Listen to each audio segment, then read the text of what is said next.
Quiero iniciar contándoles una historia que me llegó esta semana. Un rey árabe atravesaba el desierto cuando de pronto se encontró con la peste. El rey se extrañó de encontrarla en aquel lugar. «Detente, peste. ¿A dónde vas tan deprisa?», le dice. Ella le responde: «A Bagdad». Entonces el rey le dice: «¿Que a qué?».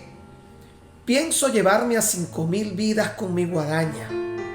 Unos días después, el rey volvió a encontrarse en el desierto con la peste, que regresaba de la ciudad, y el rey estaba muy enojado y dijo a la peste: «Me mentiste. Dijiste que te llevarías a 5.000 personas, pero murieron 50.000. Lo que la peste replica: «Yo no te mentí. Yo entonces, la peste, logré acabar con las 5.000 vidas que te dije. Y fue el miedo quien mató al resto». Muchas veces el miedo puede ser mucho más destructivo, incluso que aquello que nos asusta. Yo quisiera conceptualizar en este día el miedo, el temor, el susto, el pánico y cada una de estas palabras que parecieran tener una conexión muy particular. Pero probablemente esto sea más apropiado para un estudio bíblico. Quiero tratar de hablarles de esto de una forma mucho más general. Así que denominamos el temor como el sentimiento de inquietud o angustia que impulsa a huir o evitar aquello que consideramos dañoso, peligroso, riesgoso. Del latín, la palabra como tal proviene de esta frase o de esta palabra, timor, timoris, que significa miedo o espanto. Y como dije, por razones de tiempo no voy a entrar para hacer diferencias etimológicas entre una y otra palabra que por lo general siempre se hacen en este tipo de prédicas. La gente trata de explicar la diferencia de las fobias, de los miedos, el susto, el temor, el pavor. Yo, por el contrario, quisiera expresarlo de manera muy general. Y probablemente tengamos que usar o intercalar la palabra miedo, temor, pero al fin va a ser para que podamos entender este sentimiento que muchas veces nosotros tenemos que afrontar para superar cualquier situación de la vida. Quiero comenzar haciendo una pregunta, porque solamente voy a esgrimir dos. La primera: ¿qué hace el temor? ¿Qué hace el temor o el miedo, como querramos verlo en este día? En primer lugar, paraliza. Segundo lugar, hunde. En tercero, castiga. En cuarto, intimida. Y en quinto, hace huir. Y voy a tratar de explicar brevemente con algunas citas bíblicas cada una de estas expresiones que acabo de mencionar. Número 1, paraliza. Apocalipsis capítulo 1 verso 17 dice que cuando Juan volteó para ver quién era el que le hablaba, tuvo miedo, se atemorizó, porque fue sorpresivo darse cuenta que quien estaba en medio de los 7 candeleros era el mismo Señor. Entonces dice que él se paralizó y cayó como muerto a sus pies, por lo cual el Señor le dice que no temiera. Le da la mano y lo levanta. Siempre una de las cosas que usted va a identificar como una característica muy particular de eso que produce el miedo es que paraliza a las personas. Hay quien incluso ha contado que en este tipo de situaciones en donde no sabe cómo actuar, simplemente se siente inhibido de sus facultades, se detiene y literalmente se paraliza. Muchas personas están detenidas porque el miedo no les permite poder analizar qué es lo que tienen que hacer de inmediato. Lo segundo, el miedo te hunde. Mateo 14, 29 al 30 cuenta el momento en el que Pedro sale de la barca por orden del Señor, da unos pasos, pero dice que al ver el fuerte viento tuvo miedo y comenzó a hundirse. Las personas no solamente se paralizan, también se hunden.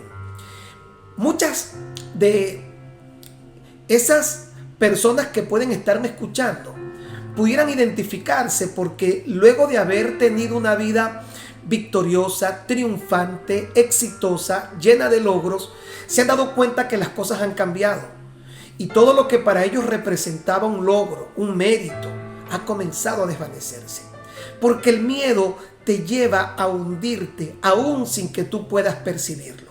Pero quienes están detrás o quienes están mirándote se dan cuenta que todo ha cambiado, porque el miedo no solamente paraliza, el miedo hunde. Número 3, el miedo castiga.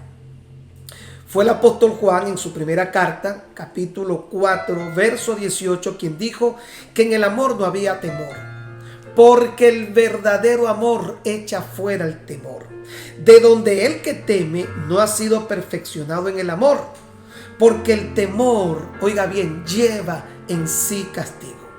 Hay personas que han sido castigadas por sus temores, han sido castigadas por esos miedos. ¿De qué forma el miedo castiga a las personas?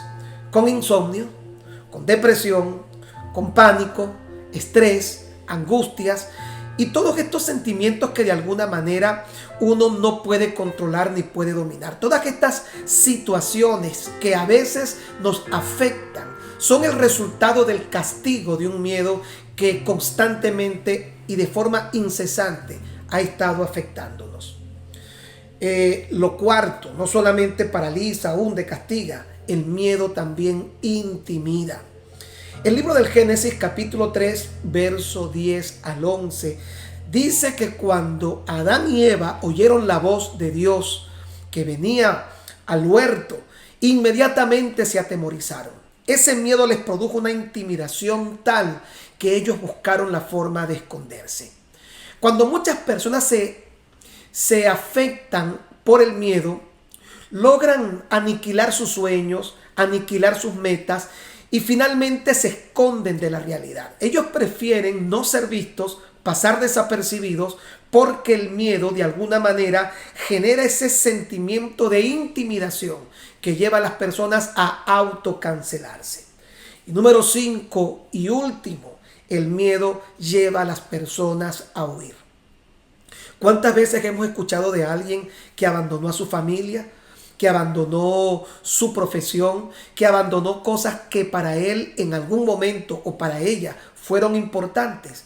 Y el que esto ocurra es porque el miedo no solamente paraliza, hunde, castiga, intimida, sino que el miedo lleva a las personas a huir.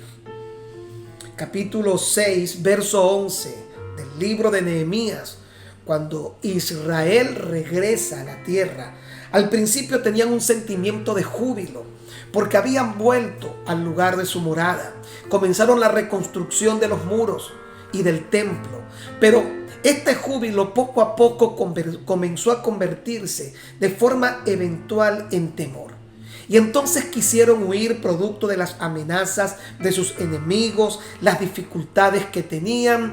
Y en el momento en el que muchos de ellos prácticamente se habían cancelado con esto, Nehemías dice en ese capítulo 6, verso 11, un hombre como yo ha de huir.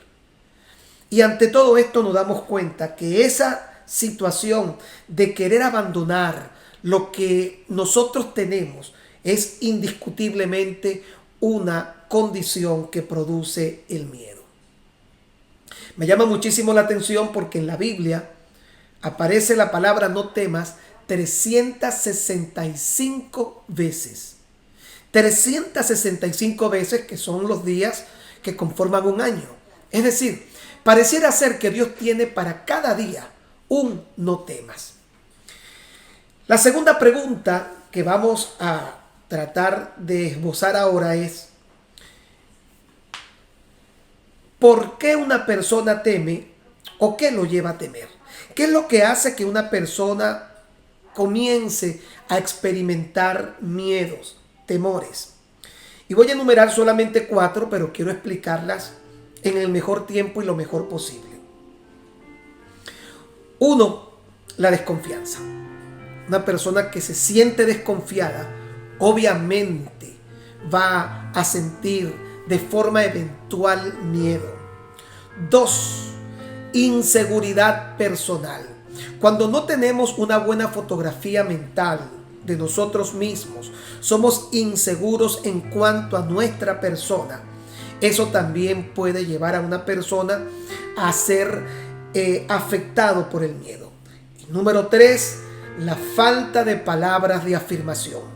Muchas veces los equipos deportivos, para poder ayudar a sus competidores a enfrentar cualquier situación, los llevan a recibir palabras de afirmación. Incluso hoy son muy comunes los coaches, porque ellos están constantemente brindándole expresiones motivadoras que puedan ayudar a la persona a sentir seguridad y a vencer sus miedos. Porque las palabras de afirmación también son necesarias para que una persona pueda superarlos. Y número 4 y último, la persona se ve afectada por el miedo cuando se enfrenta a lo desconocido. Ahora, la pregunta que tú tienes que hacerte en este momento y que vamos a hacernos juntos es la siguiente: ¿cómo enfrentar la desconfianza, la inseguridad personal? ¿Cómo poder recibir palabras de afirmación? ¿Y cómo poder asumir sin temor a lo desconocido? Pues préstame atención. Quiero hablar primeramente de la desconfianza. La desconfianza no es otra cosa más que ese sentimiento que puede afectar a una persona cuando obviamente no se siente confiada. Pero ¿sabes cómo uno puede ayudar a encontrar confianza? Y de esa manera pararse por encima de los temores, cuando tiene una compañía adecuada. Yo recuerdo que cuando yo estudiaba primaria, había un compañero que fue mi mejor amigo durante los últimos 5 años de mis estudios primarios. Se llamaba Carlos. Él era un personaje en toda la expresión de la palabra, porque era mucho más bajito que los demás, pero aparentemente no tenía miedo a nada. Y las personas siempre estaban buscando la manera de provocarlo, molestarlo. Y habían ciertas situaciones en las que él se intimidaba, él se paralizaba, pero de alguna manera siempre podía salir. Recuerdo un evento particular porque nosotros teníamos comedor y al terminar todos los días la clase íbamos inmediatamente al comedor que estaba al lado de la escuela. La entrada de la escuela era completamente de tierra, toda la parte, sección de la caminería que nos llevaba hasta la puerta. Todo lo demás era tierra, donde jugábamos, pasábamos muy buenos ratos. Habían unos jóvenes que eran mayores que nosotros, tendríamos, yo en ese tiempo creo que era 5º grado, 6º grado, 10 u 11 años. Habían unos jóvenes que eran de la barraca, que era un sector cercano, que ellos finalmente terminaron delinquiendo, pero desde muy temprano ellos iban a la escuela a molestar a los estudiantes. Mientras nosotros éramos de entre 10 y 11 años, ellos eran mucho más grandes, eran adolescentes de 14, 15 años. Y siempre que tenían la oportunidad de molestar a alguien, lo hacían. Aquel día salimos del comedor y mi amigo Carlos iba caminando conmigo, éramos 5, y ellos inmediatamente comenzaron a molestarlo, comenzaron a decirle cosas. Él reaccionó como era común, se paró, les respondió, y estos 4 muchachos vinieron para golpearlo, lo agarraron, lo arrastraron por el piso, lo golpearon, le dieron de cachetadas, y yo eso nunca jamás lo voy a olvidar. Yo me sentí impotente porque no sabía cómo reaccionar. Y me acuerdo que el resto de mis amigos también, pero no podíamos intervenir por más que queríamos. Y aquella impotencia solo nos permitió estar allí y tratar de decirle a ellos que por favor lo dejaran tranquilo. Pero durante los siguientes 15 minutos el maltrato fue tan fuerte que él como pudo se paró con la ropa rota, completamente lleno de tierra. Empezó a recoger sus cuadernos y a meterlos en el bolso porque todo se había regado. Y él salió corriendo juntamente con nosotros, que bajamos rápidamente las escaleras. Cuando llegamos a la parte de abajo de la escuela, la parte inferior, venía una moto. Y el que venía en la moto era un policía. Y el policía era uno de los hermanos mayores de mi amigo Carlos, que cuando lo ve le pregunta que por qué estaba así, por qué venía llorando. Él le cuenta lo que había sucedido recientemente. Él le dice que se subiera en la moto y por la parte del estacionamiento, que era posterior a la escuela, ellos se fueron. Yo siempre recuerdo ese momento con mucha emoción, porque nosotros salimos corriendo por las escaleras para ver qué iba a pasar. Se había ido uno, pero habían quedado 3 de estos muchachos malvados que habían intentado malograr a mi amigo. Y este motorizado llegó con él, los tomaron, los golpearon, y nunca voy a olvidar el sentimiento de seguridad, la sonrisa, la tranquilidad y la confianza que le brindó a Carlos saber que estaba con alguien más grande, más fuerte y que seguramente lo podía cuidar. ¿Cómo nosotros enfrentar la desconfianza para que el miedo no logre controlarnos en ciertas situaciones de la vida? Teniendo la compañía apropiada. Al igual que mi amigo, cuando él sintió que había alguien más grande, más fuerte y más capaz que él, inmediatamente el miedo desapareció y volvió a enfrentarse a aquella situación. Quiero decirle que con nosotros está el grande de los grandes. La Biblia dice: el Señor está conmigo como poderoso gigante. Por tanto, no temeré lo que pueda hacerme el hombre. ¿Quieres enfrentar tus miedos? Tienes que internalizar y ser consciente que no estás solo, que el Señor que prometió que estaría con nosotros todos los días, hasta el fin de los tiempos, no nos dejará ni nos abandonará. El Salmo 23, tan conocido como el Salmo del Pastor, dice: aunque ande en valle de sombra y de muerte. Esto ha sido un valle de sombras y de muerte para muchas personas. Pero él concluía: no temeré mal alguno. Y la razón era la siguiente: porque tú estarás conmigo. Tengo la mejor compañía. Tengo la compañía más adecuada y apropiada, más grande que yo, más fuerte que yo y más capaz que yo. Mas el Señor está conmigo como poderoso gigante. Por tanto, no temeré lo que pueda hacerme el hombre. Siempre que estés acompañado de alguien que te proporcione confianza, seguramente vas a ver cómo los miedos comienzan a desvanecerse poco a poco. ¿Y cuál mejor compañía que el Creador de los cielos y la tierra? Repite allí conmigo: mas el Señor está conmigo como poderoso gigante. Grande, fuerte es nuestro Dios. Y seguramente pasarás esta pandemia, terminará esta etapa, y lo que más te va a proveer confianza para vencer tus miedos es la compañía de ese Dios que prometió que no nos dejaría hasta el final de los tiempos. Lo segundo, la inseguridad personal es lo otro que lleva a producir miedo. La autoestima, lo pueden llamar algunos, o una mala fotografía mental de nosotros mismos. Somos afectados por todo lo que quizás la gente dice acerca nuestro, cuando nos afectan las burlas, el bullying que hoy se ha hecho tan popular.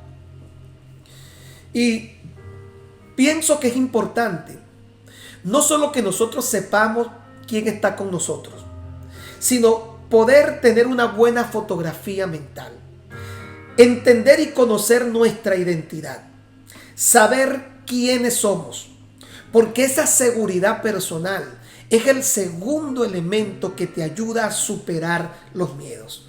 Pues Primera de Pedro, capítulo 2, verso 9, dice la palabra que nosotros somos linaje escogido, real sacerdocio, nación santa y pueblo adquirido por Dios.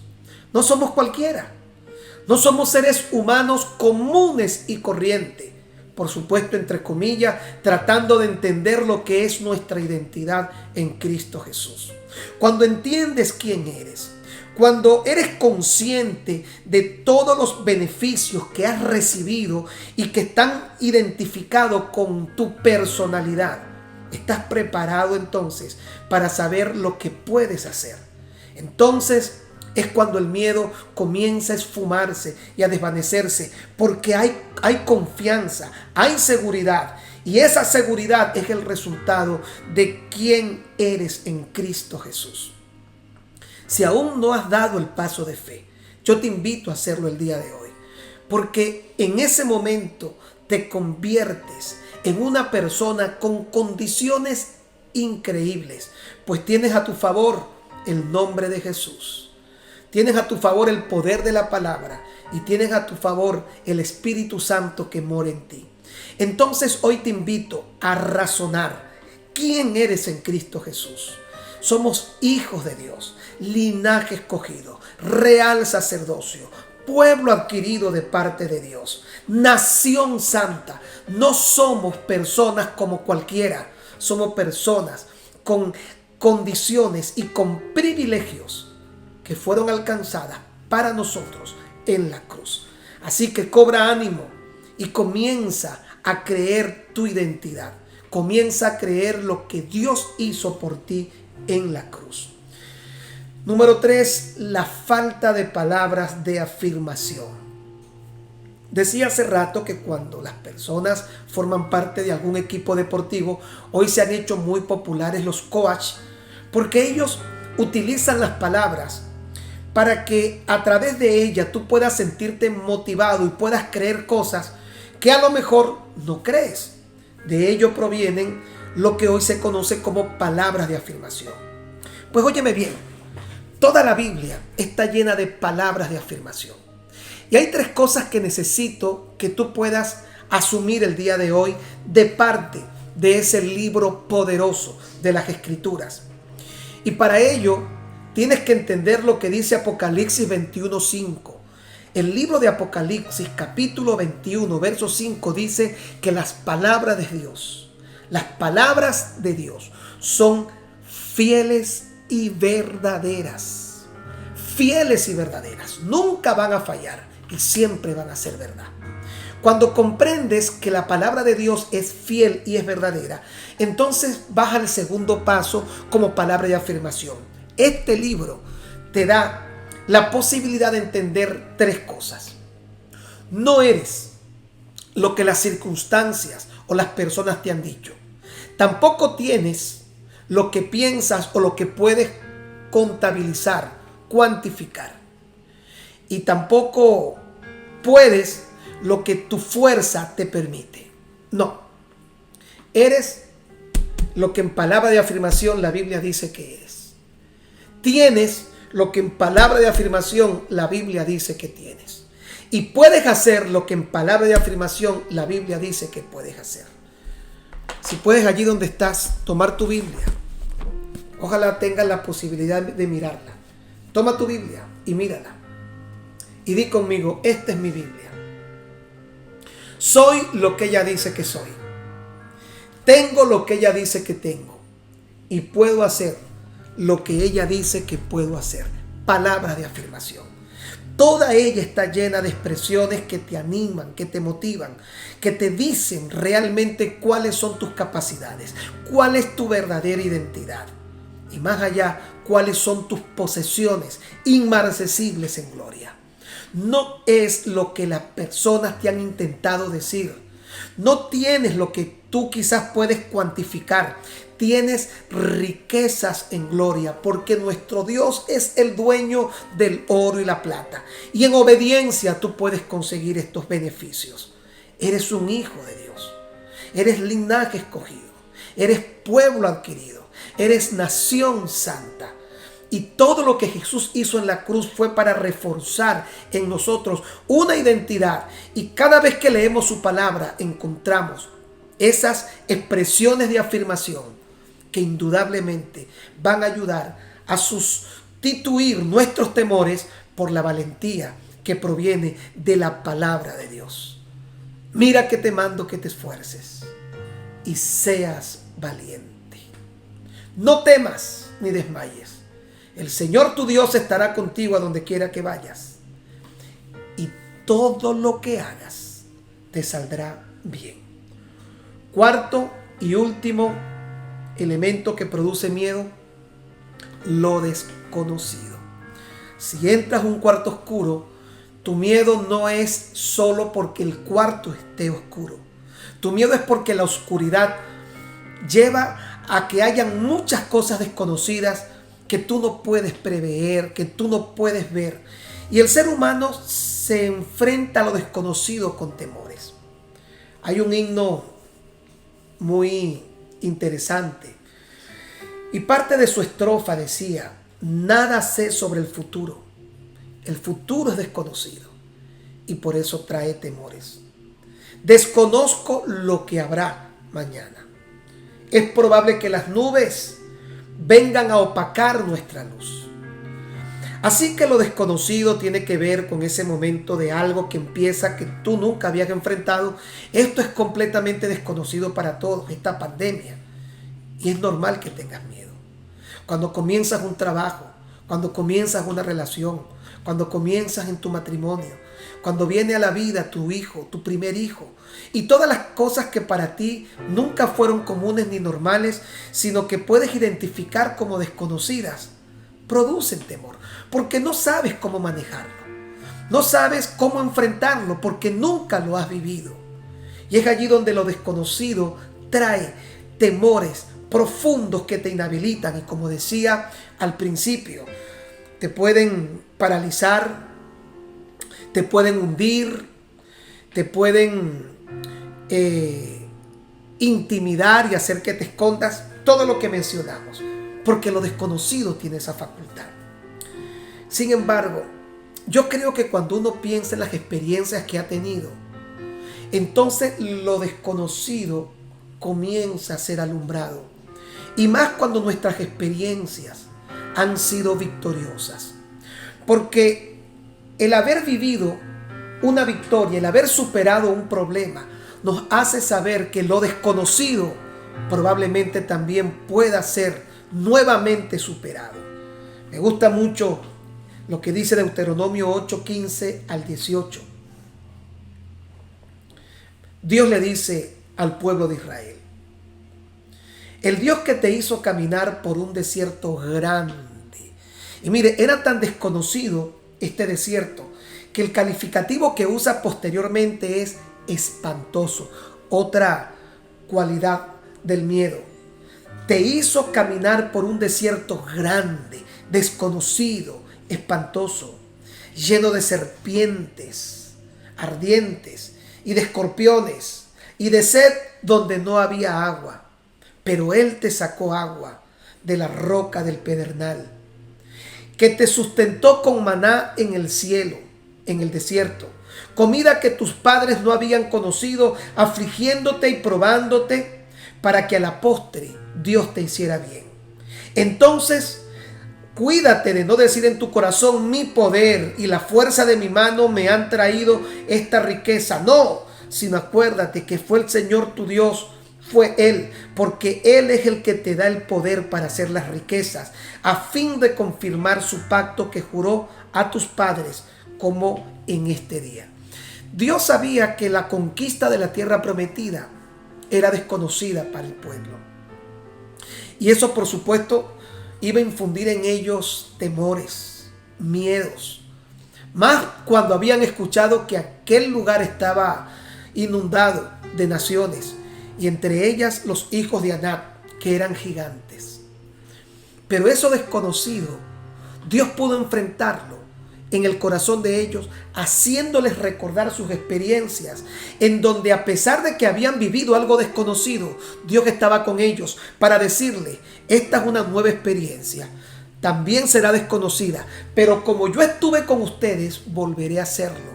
Y eso inmediatamente le traía a ellos refrigerio, paz, tranquilidad y valentía, gallardía. Son cosas desconocidas, pero te invito a pensar ahora también en esto. ¿Cuántas veces en un momento de oscuridad, en un momento desconocido, el Señor te concedió la victoria y lograste enfrentarlo y lograste sobreponerte a todo esto? Pues quiero decirte que algo que te ayudará a enfrentar lo desconocido es recordar tus experiencias, es recordar esos testimonios, es recordar lo que Dios ha hecho, Es recordar lo que Él te dio para enfrentar la vida. Y en base a esas experiencias pasadas, tendrás la capacidad de decir, si lo desconocido lo superé, esto nuevo desconocido lo voy a volver a superar. Entonces estás preparado para superar tus miedos.